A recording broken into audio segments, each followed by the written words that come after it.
Olá, boa noite. Está no ar pela TV Pantanal, canal 22, emissora do Grupo Gazeta de Comunicação, programa Opinião, sexta, 24 de fevereiro de 2023. Satisfação em poder estar com você mais uma vez, ao vivo com o programa Opinião. Começa agora, vai até às 8h30, não é? E está a postos com a gente aqui o deputado estadual, pastor Alexsandro Ribeiro, do Republicanos. Não está conhecendo muito, porque ele começou agora, porque ele está, na verdade, aqui na condição, estava na condição de suplente, agora assumiu vaga, né, lá no Parlamento Estadual. Vai ficar aí por, no mínimo, 60 dias, pode ser que fique até mais, né? Ele está assumindo no lugar do Valmir Moreto, que tomou licença aí por 120 dias para tratar aí de assuntos pessoais. Então, assim, eu falei 60 dias, mas leia-se 120 dias. O negócio é que o cara, quando é o titular, ele às vezes volta antes, não é? Então, mas o prazo regimental aí, máximo 120 dias, também conhecido como 4 meses. Vamos conversar então com o Alexsandro Ribeiro, que pode ser feito aí nesses meses aí que estará lá no Parlamento. Lorenberg Alves, boa noite. Boa noite, Paulo Coelho, e um grande abraço, mas um grande abraço mesmo a todos os nossos telespectadores, a razão maior do nosso programa.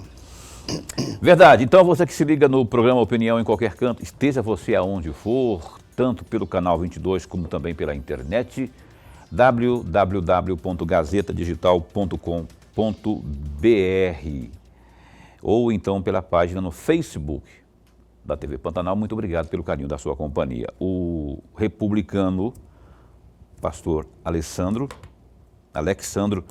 ele assumiu aí a vaga do, como eu disse, do Moreto, e o Moreto, então, se licenciou para assuntos pessoais. Durante a solenidade, lá na posse do Alexsandro, ele fez uso da palavra lá, o seu discurso, né, o parlamentar, que agora é parlamentar, que é o Alexsandro, agradecendo aí a Deus, não é? Ele é da Igreja Universal do Reino de Deus. Família, essas bandeiras tão importantes, não é? Que às vezes não estão muito presentes na política, o Alexsandro tem. E eu vou usar, inclusive, esses dois fatores aí, né? A questão da religiosidade e da família, deputado, para já perguntar para o senhor, esse será o mote desses meses que o senhor estará lá diante no parlamento, nesse mandato, e que mais o senhor pretende fazer, apesar de o tempo não ser tão longo, né? Mas dá para fazer alguma coisa, ou pelo menos levantar algumas bandeiras, né? Boa noite, bom tê-lo aqui. Boa noite, Paulo Coelho, boa noite, professor Lorenberg, boa noite aos que acompanham o programa Opinião. Primeiramente, quero aqui agradecer a oportunidade de participar, uma vez que, como o senhor bem falou, somos recentes, né? Somos ainda pouco conhecidos e, quanto abre essa oportunidade para a gente falar um pouquinho de quem somos, do que representamos, do que pretendemos fazer, isso nos ajuda muito a nos credenciar para que a gente continue realmente representando aquilo que nós acreditamos. E, como o senhor bem falou, eu venho já de um meio denominado como religioso, né, evangélico já há quase 30 anos, servindo a Deus nesse trabalho que não é uma profissão. Eu costumo dizer que ser pastor é vocação. Então, independente de qualquer outro papel que a gente desempenhe, nós vamos manter dentro da gente essa vocação que é levar essa palavra a todos. E a base de toda pessoa que traz dentro dela os conceitos da palavra de Deus, a gente entende que primeiro o amor ao próximo, né, a família e, claro, você ser uma pessoa que ande sem ter medo, uma pessoa que ande sem temer, né, ao próximo ou temer alguém. Você anda de cabeça erguida. Então, esses são os nortes e a gente quer trazer, sim, para esse meio público, para o meio político, aquilo que nós somos, aquilo que nós acreditamos. A gente, por muito tempo, ouviu-se falar e ainda ouve-se falar que não se mistura política e religião. E eu digo isso que eu também concordo, que a religião não deve estar inserida nem na política, nem na vida pública, nem nos lugares, nem em lugar nenhum. Porque, na verdade, a religião ela foi criada pelo homem com o único objetivo, dividir e separar. Aonde se levanta a bandeira da religiosidade, a gente percebe que ali é o lugar onde mais tem caos, brigas, divisões.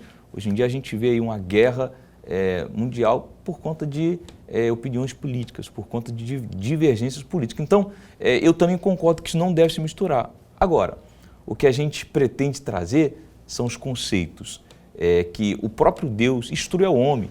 A gente quer trazer isso para a população, a gente quer colocar isso em prática e a gente tem como base, sim, a família tradicional. É um assunto, e a posição bem firme também, não é? Eu achei que isso ia responder um pouco diferente, mas que bom que o senhor pensa dessa forma. Tomara que eu vou dar uma opinião aqui, o problema é opinião. Eu tenho que dar uma opinião também de vez em quando aqui, não é só Lorenberg não, não é Lorenberg? Pensa que é só você, né? Não, falando sério agora, eu acho que tudo bem que ainda que não se misture, né? Mas não é possível fazer, ter a defesa ou considerar a religião sem a política. A política precisa estar ali, até porque estamos num Estado democrático e precisamos dela, da política, para trazer as regras, definir as regras, lutar contra a ditadura, por exemplo, para estabelecer direitos. A política é necessária nesse sentido. Talvez a questão ideológica propriamente, aquela coisa de fígado, sim, aquilo lá eu acho que não deve se misturar, mas a política precisa estar presente, na minha opinião, para que se estabeleça as regras, as leis no Estado democrático. Então, por isso que eu acho que... e tem que ser respeitado, né? E tem que ser respeitado. Acho que a religião ela é amiga da democracia e é inimiga daqueles que tentam imputar aí, estabelecer a ditadura, a forma mais truculenta, não é? Ainda mais no nosso ordenamento jurídico, ainda mais tendo a nossa Constituição que prega a liberdade religiosa, né? Se vem alguém tentando limitar, tentando atravessar ou impedir a ascensão, que se prolifere, não é, a palavra de Deus no seio político, eu acho que esse alguém está, no mínimo, desrespeitando a Constituição. É só uma opinião que eu estou dando aqui também, que evidentemente que você que está assistindo pode ter uma opinião diferente, mas temos que ter sim esse espaço na política para que os que defendem, que pregam a palavra, não é, tragam esse posicionamento religioso numa consonância, aí, numa forma paralela com as políticas dos homens, né? Política divina com as políticas dos homens. Lorenberg. Deputado, permita-me chamá-lo assim. Sim. Deputado, é uma alegria registrar aqui a presença do senhor nesse bate-papo, nessa nossa conversa, que na verdade é um bate-papo mesmo.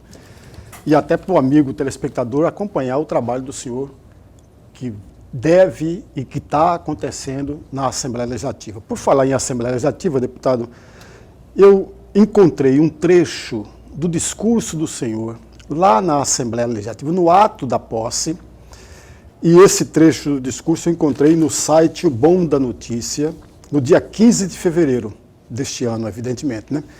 Eu vou ler esse trecho. Entre aspas, recebi a missão de trabalhar e lutar aqui na Casa de Leis para que nossa população possa ter dias melhores. E nesse período que estou como representante do povo, prometo me esforçar ao máximo e me dedicar para que, junto aos meus colegas parlamentares, possamos buscar melhorias para a nossa sociedade. Fecham aspas. Eu vou fazer duas perguntas, deputado, e permita-me fazer as duas juntas para que o senhor possa ter mais tempo para discorrer sobre elas. Muito mais do que pergunta, é uma reflexão que eu vou pedir ao senhor. A primeira questão, como um deputado estadual pode contribuir para que, entre aspas, que são palavras do senhor, para que a população possa ter dias melhores? Como que um deputado estadual pode contribuir para isso? E a segunda questão, o senhor também falou que, junto com os seus pares, buscar melhorias para a sociedade. E aí eu pergunto ao senhor, muito mais como um pedido de reflexão, quais seriam essas melhorias que poderiam trazer alento, suavizar a dor do conjunto da população mato-grossense? Bom, eu aproveito, até me lembro dessas palavras assim, e até quando eu terminei de dizer essas palavras, algumas pessoas até me indagaram perguntando, mas como que você preparou esse discurso? Eu falei assim, olha, eu digo para você que o que eu falei não estava nada escrito, não estava nada decorado, foi o que eu falei, foi o que eu realmente acreditei, o que eu acredito, aliás. Eu falei porque é o que eu estou vivendo e quero viver isso. E essa colocação de buscarmos dias melhores é algo que eu posso dizer que foi algo que Deus me deu essa missão. Quando nós iniciamos a missão de entrar, né, na vida pública, de colocar o nosso nome para representar, havia uma pergunta, mas o que eu posso fazer? O que eu posso representar as pessoas que eu acredito, as pessoas que acreditam em mim, as pessoas que me têm? Porque quando você é um pastor, você se torna uma referência ali no meio. Quando você tem pessoas que te ouvem, pessoas que te dão crédito, você se torna referência e essas pessoas me esperam algo de você. E trazendo para a nossa realidade, a gente vive num estado, Mato Grosso, um estado, pode dizer, bastante próspero, um estado que, diferente de alguns outros, goza, assim, das suas condições econômicas. A gente está aí, não é novidade para ninguém que o governo hoje ele tem recursos suficientes para fazer o que é preciso e ainda mais. Tanto que nós temos visto que tem se criado atividades, programas além do necessário para poder atender a população. Só que é um estado que, ao mesmo tempo que é rico, próspero, que tem condições, é um estado que, por ser seu território muito grande, muito extenso, ele acaba não conseguindo atender toda essa população. E como representante do povo, um legislador, além de você ter a prerrogativa de criar leis, fiscalizar, estar ali realmente vendo o que está sendo feito com o recurso público, eu acredito que a gente possa mais do que isso. A gente possa ir lá realmente na ponta, lá onde realmente há necessidade e a gente sentir. E eu vou dar um exemplo para o senhor, professor.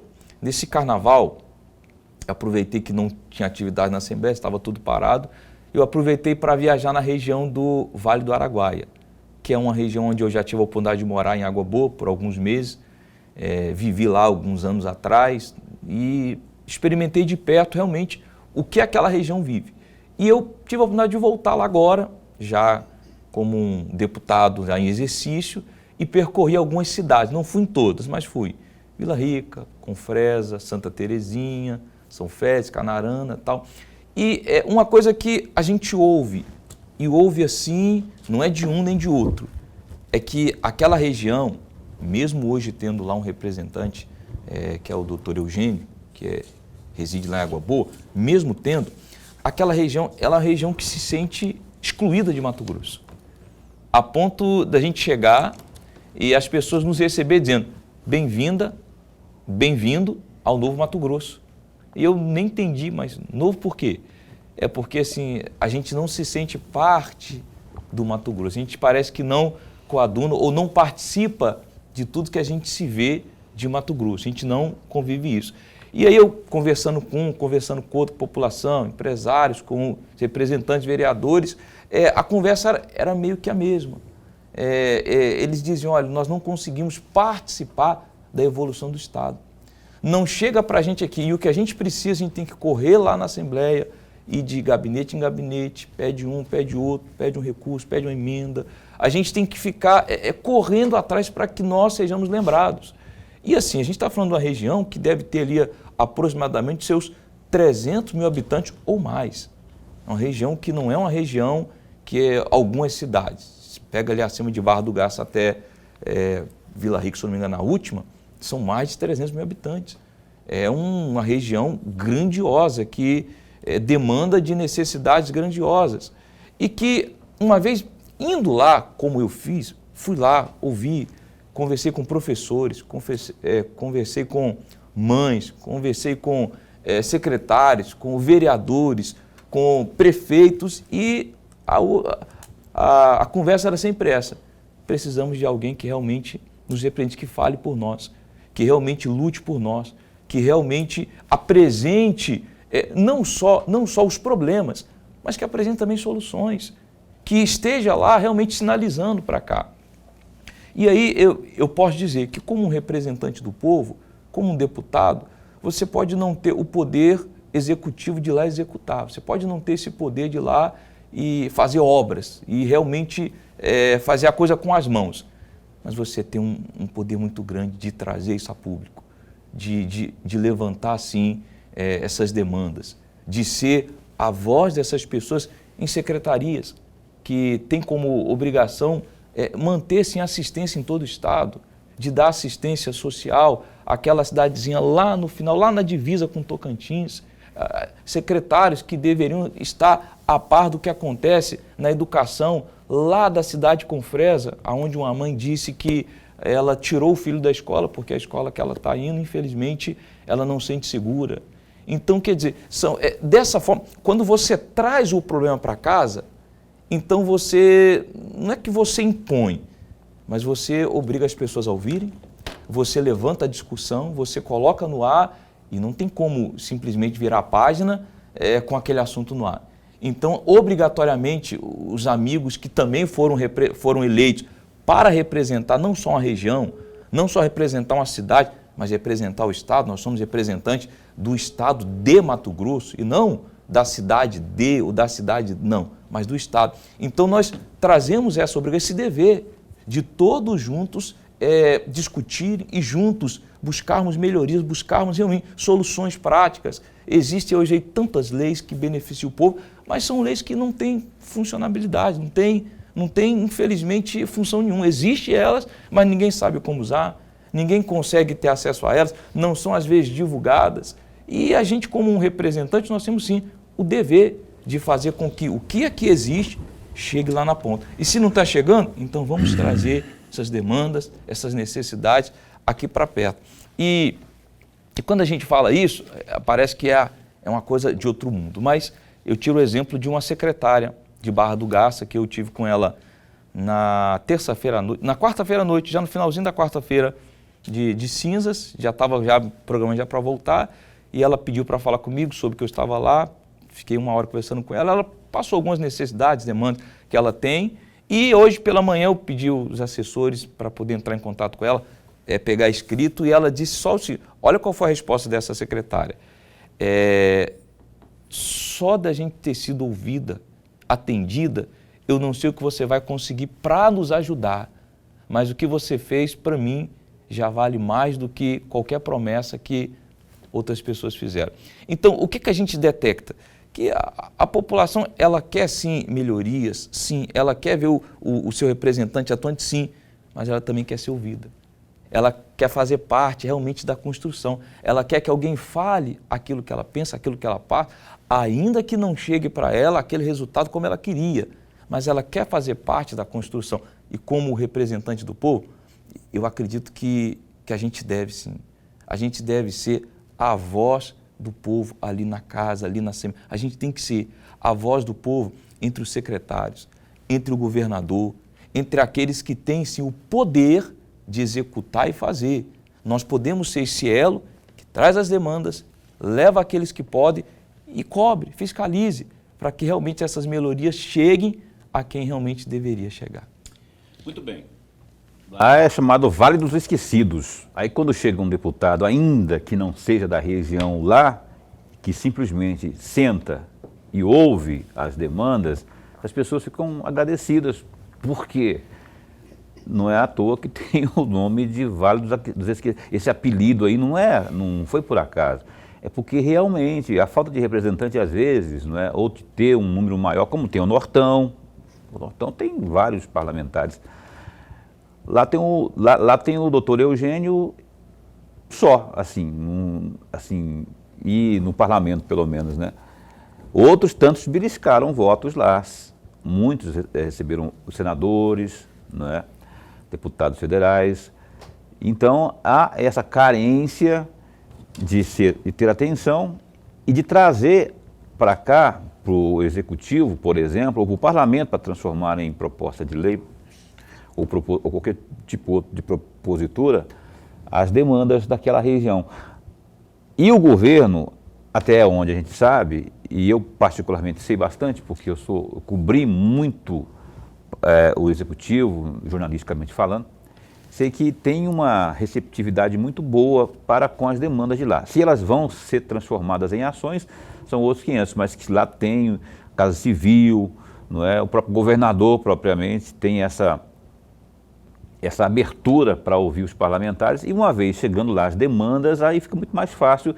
Muitas vezes o próprio executivo pode não estar sabendo do que está acontecendo lá, que de repente é uma coisa tão simples de se levar, não é? Ou é asfalto, ou é alguma questão na área social, é segurança pública, e aí traz para cá a demanda e o pessoal fica grato por uma coisa tão simples que nada mais é que a obrigação dos parlamentares, de todos, não só daqueles que tiveram voto, que são de lá, mas todos tiveram, aqueles que tiveram votos, que beliscaram votos por lá também, e são deputados estaduais, que nem aqui o caríssimo Alexandre.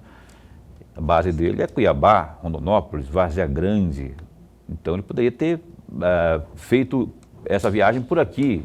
Só que aqui ele já conhece, foi lá e lá teve...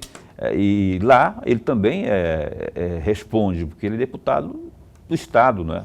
E tem que levar atenção e as suas ações também lá para o Vale dos Esquecidos, não só Água Boa, Canarana, Barra do Gado, enfim, São Félix, não é?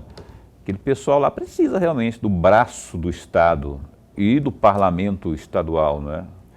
Então, eu até fico surpreso com a sua decisão de ir lá, não é? De verificar, por entender que lá existe essa fragilidade na atenção, por exemplo, né?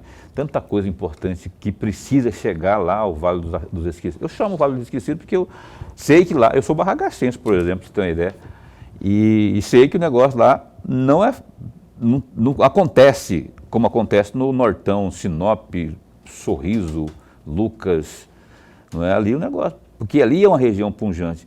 E essa questão da economia lá, eu acho que precisa ser também discutida, né?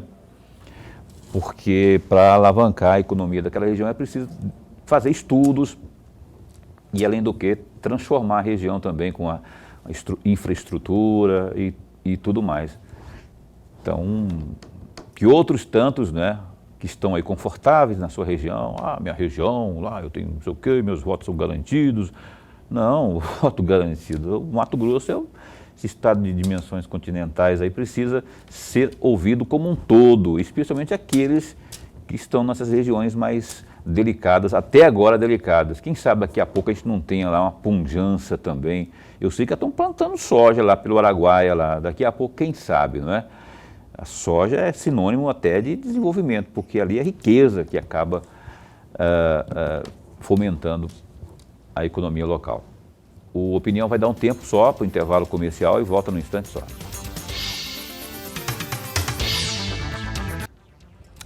Nós estamos de volta com o programa ao vivo, aqui Opinião até às 7h30 da noite, trazendo aqui uma entrevista hoje com o deputado pastor Alexandro, que é do Republicanos. Nós vamos daqui a pouco continuar. Eu quero antes, porém, chamar a sua atenção para o Gazeta Digital. www.gazetadigital.com.br. Olha só, tem uma informação aqui que diz respeito ao ex-secretário de Saúde de Cuiabá, o ministro do Superior Tribunal de Justiça, STJ, Reinaldo Soares da Fonseca, manteve preso o ex-secretário da Saúde de Cuiabá, o Célio Rodrigues da Silva, que foi detido no âmbito da Operação Hipnos, deflagrada pela Polícia Civil no último dia 9. A decisão foi assinada pelo ministro na quarta-feira, dia 22, e rejeitou o pedido de soltura interposto pela defesa do ex-gestor. Na ação, os advogados de Célio requereram a revogação da prisão preventiva, apontando uma série de pontos. Dentre os tópicos destacados pela defesa, figuraram a suposta ausência de pressupostos para manutenção da prisão preventiva, também que as medidas cautelares foram insuficientes, que Célio possui, aspas, predicados pessoais favoráveis, dentre outros pontos. Negativa, portanto, aí dessa decisão, desse pedido dos advogados. Outro destaque, na data em que a guerra entre Rússia e a Ucrânia completa um ano, o presidente Luiz Inácio Lula da Silva se posicionou nas redes sociais. Por meio de sua conta no Twitter, o presidente voltou a defender a negociação para cessar o conflito, que já matou milhares de pessoas, destruiu cidades ucranianas, desalojou milhões de cidadãos do país invadido e tem causado preocupação mundial pelos efeitos socioeconômicos. Desde o início do governo Lula, Lula adotou a posição de condenação à guerra e defende a criação de um grupo formado por países não envolvidos no confronto para mediar uma saída pacífica para o conflito.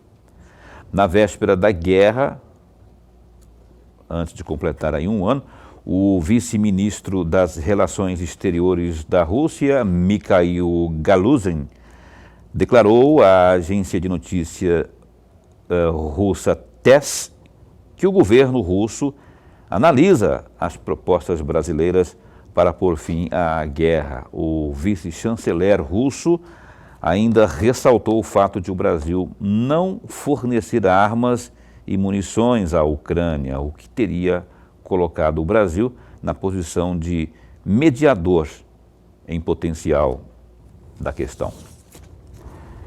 Essas e outras notícias aí do Gazeta Digital. Você tem outras informações aí de esporte também, política, polícia e muito mais. É só dar uma clicada lá e ficar muito bem informado.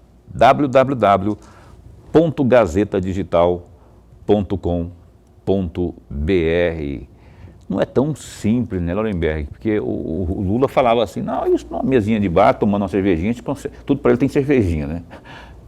Não é simples assim, né? Senão não teria acabado essa guerra lá. Tem muita coisa importante, muita coisa que envolve ideologia, envolve religião, e principalmente o poderio econômico, né? Então é muito complexo, mas o fato de se colocar à disposição com outros mediadores aí para tentar achar a solução já é um passo importante.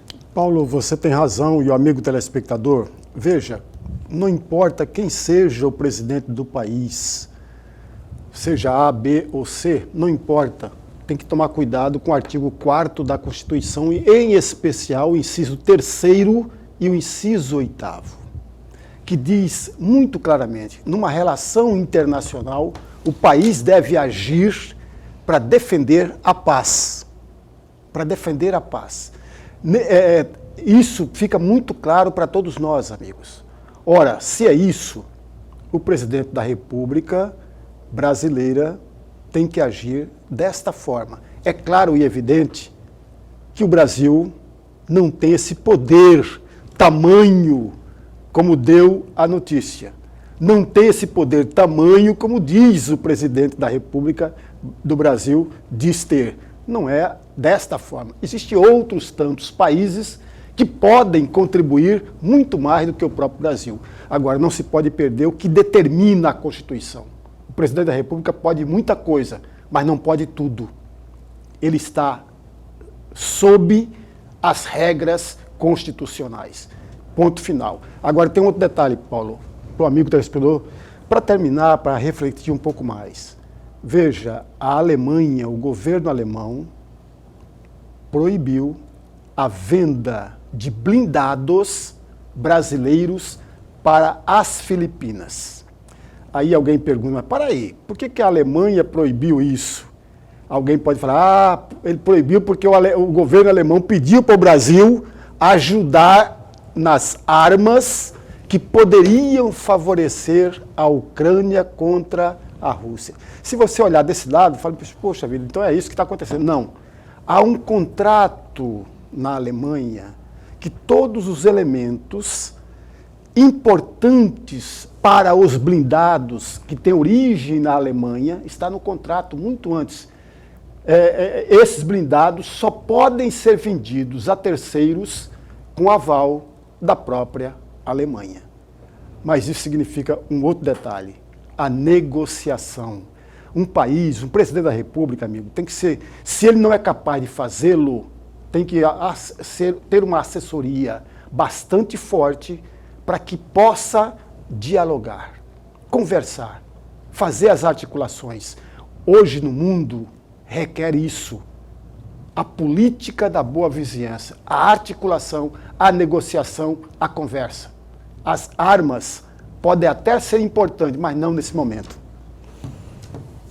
Ok, olha só. Então, lá no Gazeta Digital tem essa informação aí, não é? Posição do Lula, tem outras questões também relacionadas à saúde de Cuiabá. O desenrolar dessa questão que está acontecendo aí em torno da intervenção ou não, era para ter sido ontem, acabou não acontecendo o julgamento, né? Avaliação por parte do Pleno do Tribunal de Justiça, ficou para o dia 9 de março a análise dessa questão aí da intervenção. Então vamos aguardar aí e outras questões mais ligadas à nossa saúde pública, tanto de Cuiabá como do estado de Mato Grosso. Eu vou chamar posso chamar de pastor também, não? Por favor, fique à vontade. Tem gente que não gosta de... Há 25 anos eu carrego esse título. Deputado, pastor Alexandro está conosco aqui, deputado estadual. O senhor falou aí da questão do Vale do Araguaia, que eu chamo de Vale dos Esquecidos. A gente teve apostos aqui ontem, dando uma entrevista para a gente, o Silvio Rangel, que é o novo presidente da Fiente.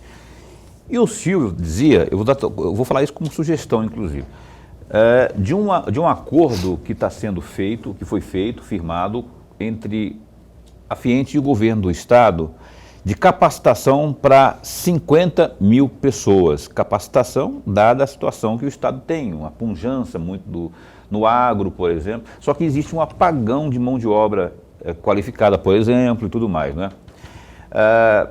O senhor, como deputado estadual, não poderia, aí é uma sugestão, né, verificar isso, saber detalhes sobre isso e tentar levar uma fatiazinha dessas 50 mil vagas de capacitação lá para o Araguaia, de repente, seja um passo importante para muitas pessoas que estejam lá, desesperançosas, né? De repente, se conseguir, vai que o senhor consegue lá uma fatia, 50 mil vagas, tá, consegue lá tantas para a região lá do Araguaia, fica aqui a sugestão, porque o Silvio Rangel, ele falou isso ontem aqui, não falou? Falou aqui ontem dessas 50 mil vagas aí de capacitação, imagina. Aí entra confeiteira, entra, enfim, mecânico e por aí vai. Fica a sugestão aí para o senhor, de repente, levantar e levar lá para o nosso Vale dos Esquecidos, para que seja lembrado. Eu lembro que agora o senhor falando isso, eu lembro que, se eu não me engano, foi um vereador de São Félix do Araguaia, que ele disse o seguinte, ó, quando chega qualquer benefício aqui na cidade é motivo de festa, motivo de alegria. Aqui a gente espera qualquer melhoria que seja. E a gente está falando sobre capacitação. A gente sabe que quando o agronegócio chega, quando os grãos chegam, ele precisa de ter mão de obra qualificada. Hoje em dia tem-se ofertas de emprego, tem-se vagas, o mercado está aí aquecido, mas não tem pessoas que, infelizmente, estão capacitadas para assumir tais funções. Ou seja, a coisa está evoluindo, mas aqueles que mais precisam acabam que não conseguem chegar e alcançar as exigências mínimas que as vagas estão ali. Então, a gente pega aí um banco de dados de oferta aí, 10 vagas para operador. Hoje em dia, as máquinas, as colhedeiras são praticamente automáticas. Você tem que ter conhecimento mais tecnológico do que o da terra. Hoje você não bota mais a mão na terra. E como é que uma pessoa vai conseguir desempenhar tal papel se não chegar para ela a capacitação? Então, eu acredito que se conseguirmos sim pegar uma boa parte dessas 50 mil vagas e levar, acredito que vai ser uma festa enorme, não só ela, mas todo tipo de benfeitoria, de oferta de capacitação, vai ser bem-vinda. Tomara que dê certo, viu? Tomara, porque emprego é tudo que as pessoas querem hoje, que é o que move, né? O cara, quando está empregado, ele faz compromisso, compra na lojinha, compra do boteco, compra lá no grande supermercado, no pequeno, na pequena mercearia, mas para isso precisa se qualificar, precisa ter as condições mínimas de estar lá no mercado de trabalho. Lorenberg, você tem uma pequena aí para a gente, porque já me disseram aqui no ouvido que eu tenho que ir para o intervalo comercial daqui a pouquinho, então se não tiver, eu vou ter que ir para o intervalo. Porque... Então vamos para o intervalo. Vamos para o intervalo. Vamos. Então o Lorenberg é sempre desses, né? Porque ele quer perguntar algo que quer meter o cara na parede lá, para o cara ficar todo assim. Brincando, o Lorenberg vai daqui a pouco com a pergunta dele, a gente vai para o intervalo comercial e volta num instante só.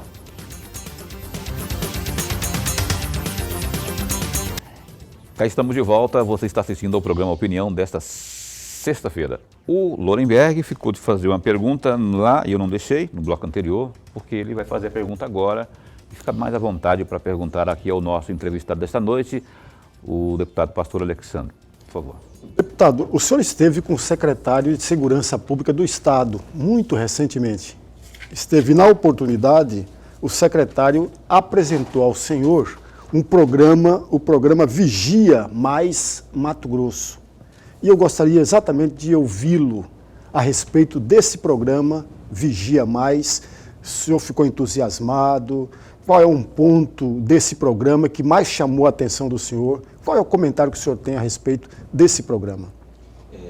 Professor, eu digo que quando eu fui para ter essa entrevista com ele, esse momento com ele, eu até fiquei surpreso, porque eu imaginava que ele ia me falar sobre um programa de vigilância, uma coisa bem sucinta, e quando eu me vi, eu estava numa apresentação que, ao meu ver, me deixou muito impressionado, chamou a minha atenção como alguém que até, posso dizer, curioso, não sou um especialista, mas um curioso na tecnologia, eu gosto muito da tecnologia, e quando ele foi passando o programa, né, o projeto em si, que é grandioso, aí ele citou até uma frase dizendo assim, olha, deputado, o nosso governador pediu para que o programa fosse realmente com excelência e que fosse algo que fosse o exemplo para os demais estados.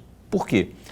Para a gente entender, e não vou falar aqui de maneira técnica, porque não vou conseguir abordar todas as especificações que ele passou, mas o projeto em si é trazer para todo o estado de Mato Grosso, sem excluir nenhuma cidade, isso desde a menor até Cuiabá, todas, trazer um projeto de vigilância online 24 horas. O projeto ele se divide no seguinte, câmeras que vão estar monitorando as cidades, câmeras de vigilância de alta definição, que vão estar monitorando 24 horas as cidades, capitais, interior, avenidas principais, e com detalhe, essas câmeras elas têm um sistema, um software que foi preparado exatamente para elas, que se chama um muro digital, uma cerca digital, que em determinado momento essa cerca ela é ativada, determinada hora do dia, a partir das 22 horas ela cria um muro digital na porta de todas as residências, comércios,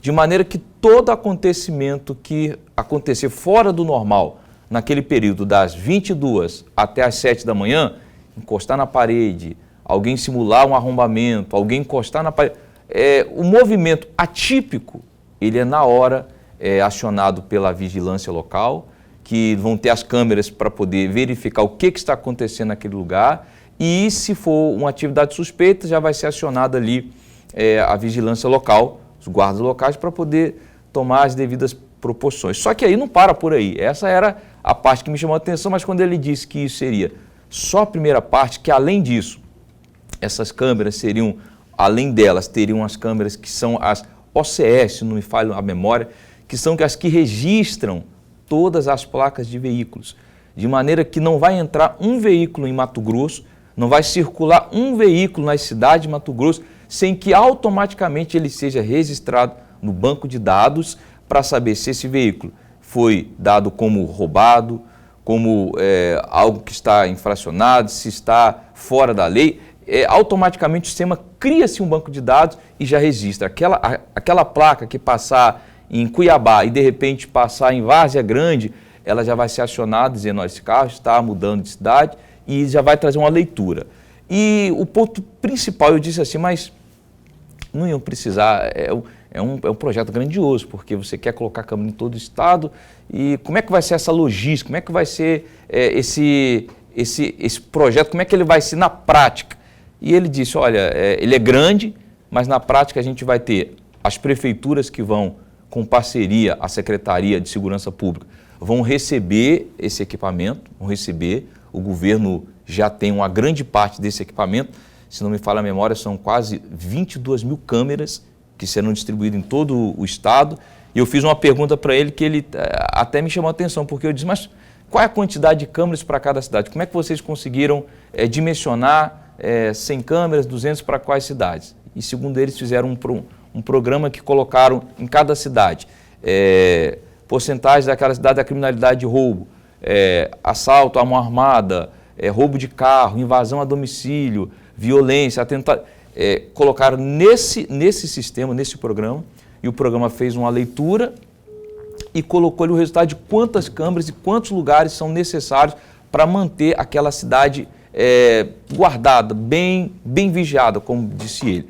E ele disse assim, eu perguntei, mas é possível? Isso é possível? Ele falou assim, olha, em todas as cidades que já tem esse programa, são algumas poucas espalhadas no Brasil, se eu não me engano, São Paulo tem uma pequena porcentagem dessas câmeras, no Paraná tem uma cidade também, me falha a memória, que também tem, são poucas cidades. E as cidades que implantaram esse sistema de vigia, de guarda digital, reduziram de 80% a 40%. Então, a cidade que mais reduziu os números de assalto, roubo, atentado, invasão ao domicílio, a cidade mais promissora chegou a reduzir 80%. A que menos teve êxito chegou a reduzir 40%. E isso com um número bem pequeno de vigilância, só na parte central e nos principais bairros. E esse projeto vai agregar de maneira, por baixo, 60% a 70% das cidades terão essas câmeras espalhadas. Um exemplo, aqui em Cuiabá, se não me falha a memória, serão quase 5 mil câmeras espalhadas em avenidas principais, bairros, entradas da cidade. E, enfim, é um projeto assim que, funcionando como acredito que vai funcionar, tende a diminuir drasticamente aí o nível de violência na cidade, de roubo. E eu assisti a apresentação dele e disse, olha, secretário, o senhor está de parabéns, porque programas como esse a gente viu em filmes de ficção científica. Filmes que a gente via que isso era uma realidade distante. E hoje a gente vendo que isso é uma realidade atual, e ele me mostrou um projeto que já está funcionando na cidade de Alto Paraguai, que já tem um plano piloto, me mostrou, fez uma apresentação real. Aqui de Cuiabá ele vai ter acesso a todo o estado, a todas as entradas. Se acontecer agora mesmo um acidente lá numa cidade, Coutriguaçu, ele vai ter acesso automaticamente, 24 horas, vai ter ele ao vivo o que está acontecendo lá. Se houver uma ocorrência em qualquer lugar, essas câmeras vão estar interligadas a um sistema aqui em Cuiabá e um gestor estadual vai estar à frente e cada prefeitura, cada agente de segurança local também vai ter acesso a essas câmeras para que todo o estado seja monitorado e guardado. E eu digo, professor, que entrando em vigor, esse projeto realmente sendo executado, se eu não me engano, dia 27 agora, está previsto para fazer o lançamento dele, e ele entrando em vigor, acredito que o estado do Mato Grosso vai atrair olhares para o Brasil inteiro e até fora, porque é uma coisa que está acima da expectativa da população.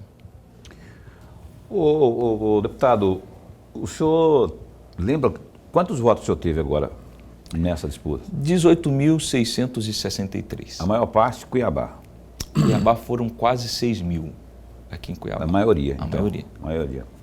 Por que eu estou perguntando isso? O senhor deve, imagino eu, ter contato com as pessoas, com o eleitor como um todo, né? Em especial este de Cuiabá. Deve estar por dentro da o que está rolando na questão da saúde pública aqui. Imagino que deve sofrer pedidos, receber pedidos para intervenção. Ô, deputado, poxa, tem como o senhor falar lá na secretaria, para a gente ter lá na policlínica tal, isso, ter aquilo, está faltando isso, está faltando aquilo. As demandas, imagino que chegue ao senhor, como chega aos demais deputados, ainda aqueles que não são baseados aqui, né? Barranco, por exemplo, né, que andou se manifestando a respeito. Eu queria uma manifestação sua sobre esse momento do qual passa a cidade de Cuiabá na saúde pública, se o senhor defende essa intervenção, que ela deva acontecer realmente para que as pessoas tenham, enfim, lá na ponta, o serviço público decente. Como que o senhor se posiciona a respeito? Eu vou ser até um pouco, clichê, porque não tem como falar desse assunto sem repetir o que a maior parte da população está dizendo. A gente vive uma vergonha. Cuiabá, por ser a capital, por ser uma referência para todo o estado, por ser a cidade a qual deveria até abrigar a necessidade de todo o estado, das demais cidades, hoje em dia ela vive abaixo do mínimo esperado. E quando a gente se depara com as pessoas, principalmente membros de igreja, população em si, o primeiro pedido que elas fazem exatamente é esse, pedindo um encaminhamento, ver o que se pode fazer, estou esperando uma fila para fazer um exame, para fazer uma cirurgia, até que no domingo passado, eu me deparei com uma senhora que eu conheço há algum tempo e ela veio me pedir com lágrimas, ela disse, olha, o meu filho já tem 6 meses que ele está aguardando uma cirurgia e não tem previsão, não tem vaga, não tem o que fazer, o que o senhor puder fazer para mim, eu vou ser grata eternamente. A gente sabe que a saúde é a maior necessidade.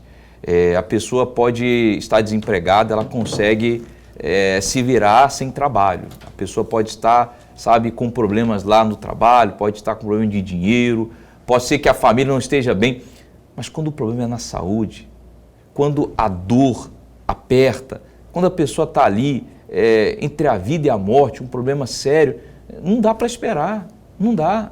E a gente está vendo isso aqui em Cuiabá, a gente está vendo as pessoas realmente perderem a vida, as pessoas realmente sem ter aonde ir, não tem aonde ir, não tem mais aonde ir, os recursos delas estão se esgotando. Aí o que a gente vê? As pessoas sem condição, tendo que vender o que tem para tentar encontrar auxílio no serviço particular, vai lá no privado, gasta o que tem e o que não tem, para pelo menos ter uma resposta acerca do que ela está passando.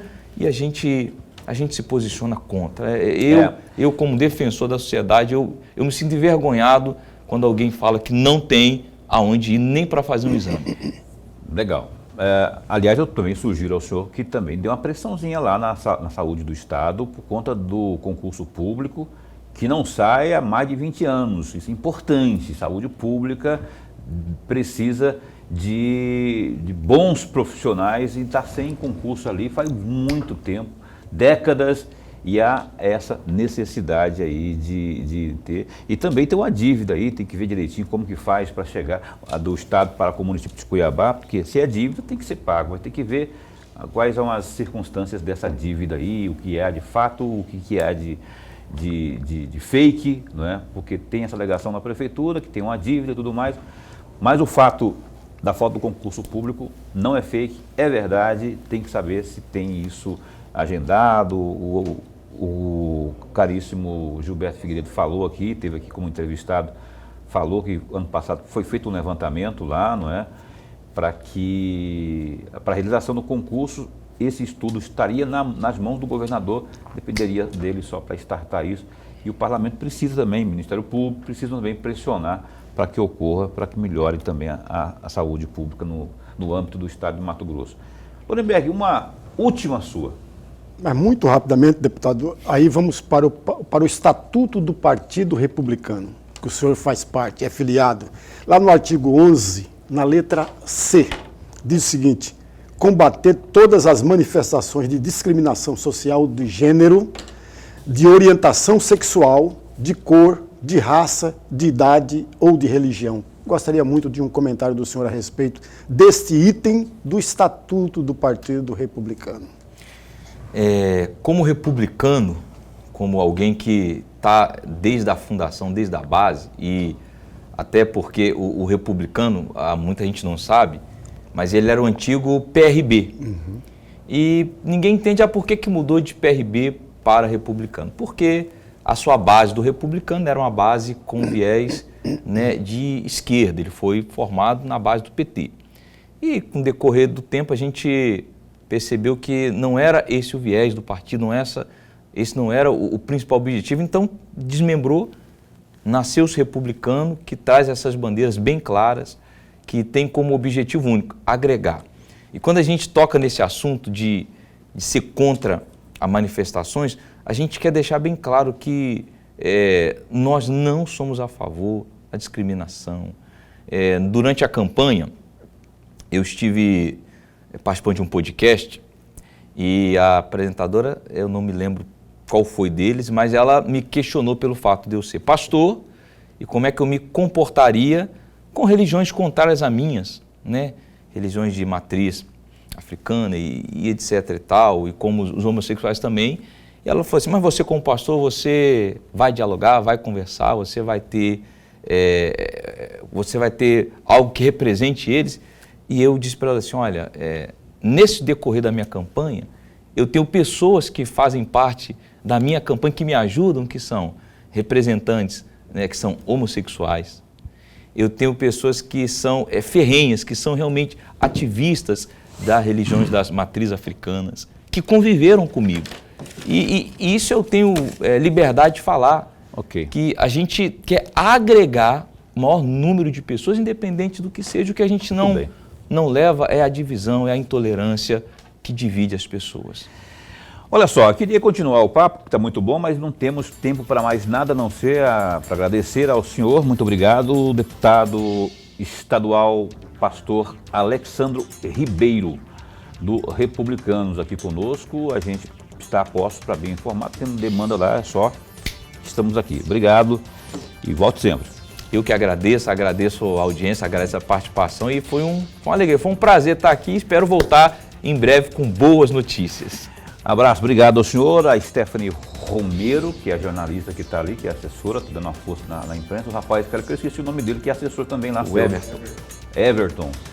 Também, obrigado, Everton. Lorenberg, até segunda-feira. Até segunda-feira. Falei agora há pouco pelo WhatsApp aqui com o deputado Botelho, presidente da Assembleia Legislativa. Ele vai estar conosco aqui às 7h30 da noite, na segunda-feira, ao vivo, às 7h30. Não perca, bom fim de semana, se cuida, fica bem, fica com Deus também.